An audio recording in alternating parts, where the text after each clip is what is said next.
Hello, everyone, and welcome to our podcast, The Source. My name is Miliana Perello, and I will be your host today. Today, we'll explore one of the most famous unsolved mysteries.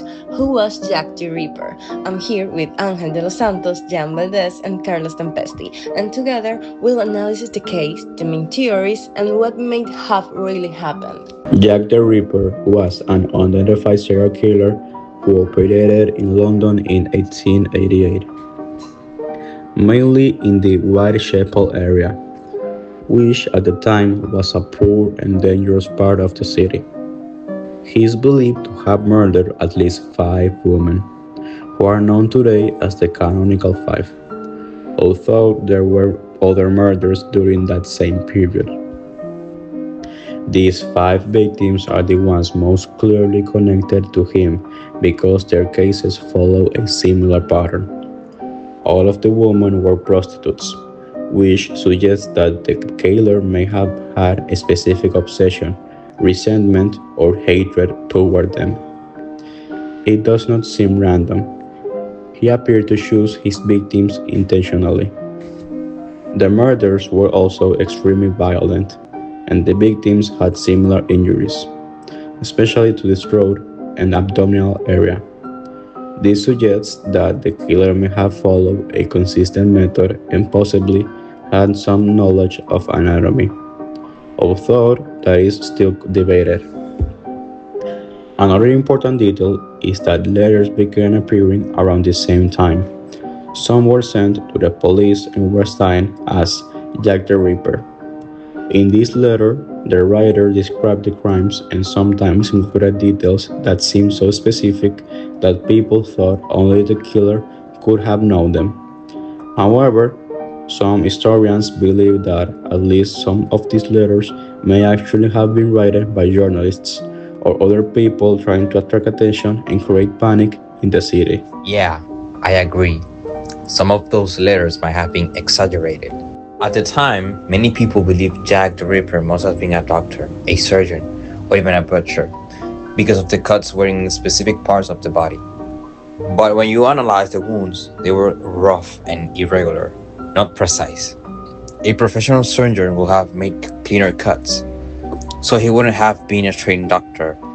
That's why we, as a group, don't support this theory. Exactly. The injuries don't match professional work at all.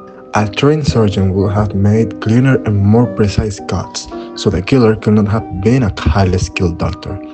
The wounds were irregular, which suggests he must have lacked from medical training. However, he might have had some basic knowledge of anatomy, or he could have learned from experience. He must have worked very quickly, and because of that, he might have made mistakes during the attacks.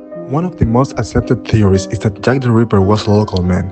He must have known Whitechapel very well, which would have allowed him to escape each time without being caught. The streets were dark and confusing, so he could have used that to his advantage. He also might have chosen vulnerable victims on purpose. By torturing women who were alone, he must have increased his chances of success. This means he could have planned his attacks carefully. Some researchers believe he had strong personal motives. His letters, if they were real, might have reflected anger or hatred. He must have felt justified in his actions, which made him more dangerous. In the end, he might have escaped justice completely, and that is why the case still fascinates people today. Yes, that makes a lot of sense. Another theory suggests that the killer was connected to powerful people, even the royal family, and the crimes might have been covered up. However, this seems exaggerated since there is no strong evidence. Before coming to the podcast, I watched a documentary by Paulette on YouTube. It talks about history in Russell Edwards' discovery. He studied a show that supposedly belonged to one of the victims and suggests using DNA that Aaron Kominski, a Polish barber, might have been the killer. However, the DNA could have been contaminated, so the theory cannot be fully confirmed. After reviewing all evidence, we believe the most plausible explanation is that Jack the Ripper was a local man. He knew the area well, planned his attacks, and targeted vulnerable women intentionally.